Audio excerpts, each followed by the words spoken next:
Magandang araw mga kaibigan. Pag-usapan natin ngayon ang kandidatura ni Senator Amy Marcos na lumalabas, parang nakakaawa na siya, parang mahirap na siyang makabangon. Itong mga nagdaang mga surveys, palaging nahuhulog siya sa top 12. Hindi katulad noon na before nagsimula yung official filing of candidacy, pasok na pasok siya sa Magic 12 noon. Ngayon, wala na. So, bakit kaya? Anyway, gusto ko lang munang i-advertise, Meron tayong stock ng dark chocolate. Ito po lang ang tawagan ninyo, 0916-9000-997. Limited po ang stock, first come, first serve. Hindi po ako nagninegosyo ng tableya o dark chocolate. Tinutulungan ko lang ang farmer na nagpro-produce nito para ma-market ang kanyang tableya. Okay.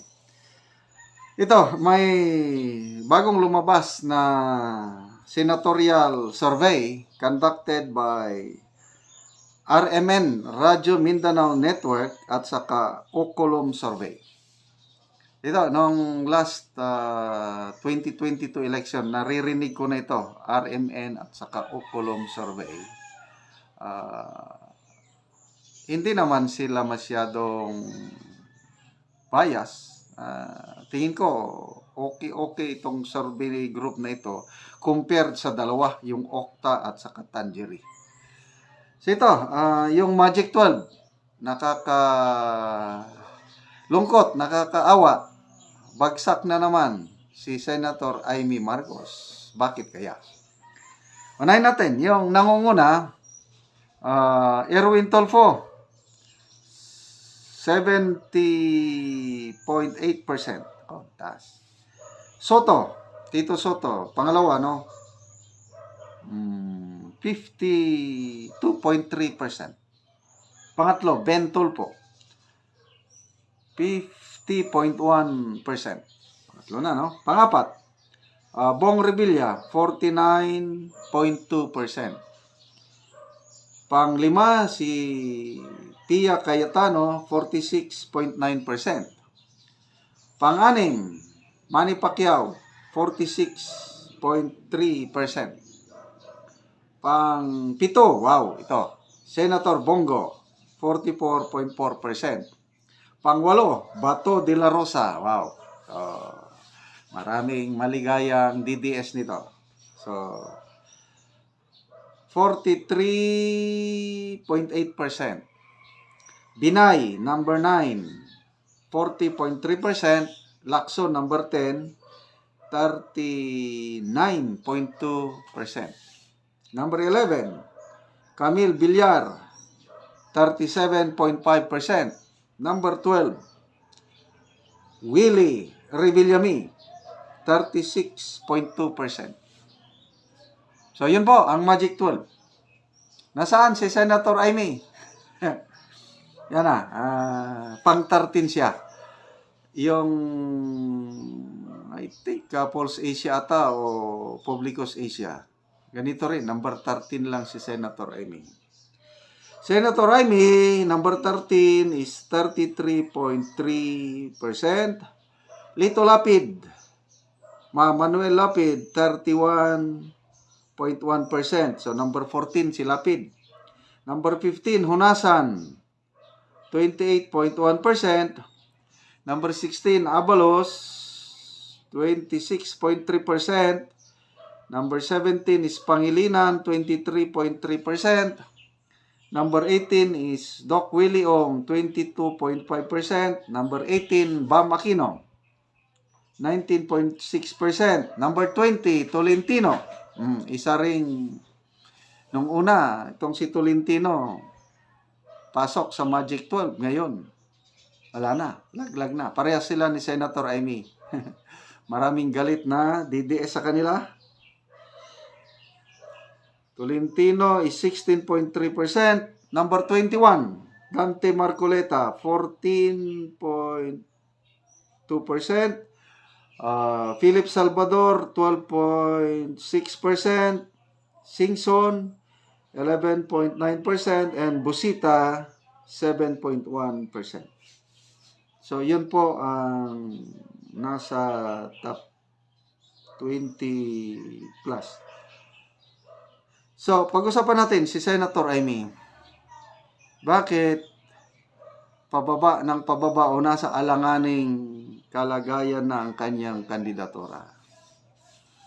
Ano sa tingin nyo? According to a political analyst, nakalimutan ko na yung pangalan ng political analyst. Ang problema ka Senator Amy is wala siyang iisang principled stand. Para bang namamangka sa dalawang ilog. Kasi, although kumalas siya sa line-up ng Bagong Pilipinas, ano pa rin? Parang kasama pa rin siya doon. Tapos, lumalabas na parang pro-Duterte pa rin siya. Para bang, wala lang. Playing safe. So, sabi ng isang political analyst, hindi maganda yun sa voters kasi wala siyang principled stance. Yun ang dahilan bakit alanganin na ang kandidatura ni Senator Amy Marcos. So dito, mas klaro, compare ko sa mga ibang surveys, very consistent si Senator Bongo. Si Senator Bato de la Rosa is mas okay, mas pasok siya kaysa sa Senator Amy. Itong si Willie Revillame, pumapasok So, dito sa top 12, yung independent, yung hindi kasama sa Marcos lineup, ilan sila? Willie Revillame, Ben Tolfo, Bato de la Rosa, and Bongo apat. So, 8 sa PBBM admin and 4 sa which is okay na yun. To me, okay na yun. Kasi, i-relate natin itong mananalong senador sa impeachment ni VP Sara. Kailangan ni VP Sara ng mga senador na independent-minded, na hindi nadidiktahan ng Malacanang. Okay. So, good luck kay Senator Amy Marcos. Again, mga kaibigan, pasalamatan ko kayo sa inyong panonood sa ating mga videos. Yung income natin, itinutulong natin sa mga kawawang Talaandig tribes sa Bukidnon. Tinutulungan natin sila nagpapatayo ng bagong bahay o nagre-repair ng kanilang bahay. Nagbibigay tayo ng libreng yero, 10 yero kada pamilya at saka 10 kilong assorted nails. Yun, ma-repair na nila ang kanilang tumutulong bubong o kaya makapagpatayo ng bagong bahay. So, salamat sa inyong tulong, lalo na yung mga hindi nag-i-skip ng ads. Panoorin nyo po ang video na ito. Muna ni siya ang balay pod nga akong nakita ang giatop na lang kanang tarpaulin. Kay nagkalisod lagi, walay ikapalit o giro o niya. Makita nga tarpaulin na lang gyud ang ilang atop sa ilang balay. Di naman magsilbi ang tarpaulin kay kuan naman siya. Gakagisi naman. Oh. Muna ni siya ang makita gyud nga ilang atop nga gidaginot in town ang tarpaulin. Mo gyud ni nga kinanglan gyud sila og tabang. Kay nagkalisod na, bisan gani ang trapal nga ilalom, gisi na. Mupod ni ang ilang abo. Sina nila, gikuha na lang ugiro nga nangaputol na pod. So, kini, tanilbag, dayon, o gikubutangan dayon o kuan, tarpaulin, dayon, trapal pagyod. Pero di naman, wa naman nagsilbi. Ayo! Ikaw ang tag-ining balay nimo nga kuanan lang og tarpaulin ang atop? Ako ana. Oh. Dabi kung magulan, magunsa man mo. Oh, magkuan mi dito mi maglingkod sa walay ulan. Sa walay ulan. Nay kon gyapon ani nga kuan, matulog mo nga kuan kanang makalingkod gyapon mo, nga madaginot lang. Madaginot gyud. Kay tulo-tulo naman pati ang nay na siya. Mm. Mga Patiin yung tulo naman. oo. Sa sulod ni atong tanawon sa kuan. Muna ni siya ang ilang balay nga nagkinahanglan og tabang nga pasalamat sila nga doon na daw sila kaduulan nga makaduol sa ila, nagampo sila sa Ginoo nga doon ay makatabang sa ilang balay nga nagatulo na nagginanglan sila og yero. Tanaw na to din sa kuan. Kini ang abuhan nila. Sina.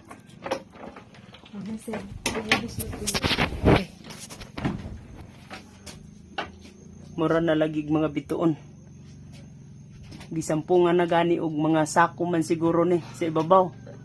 At least nga di naman makaya ang sako kay nagkuan naman sad gabok na. Ang mga kuan nga putol na gid nga yero. Ayom-ayom ra.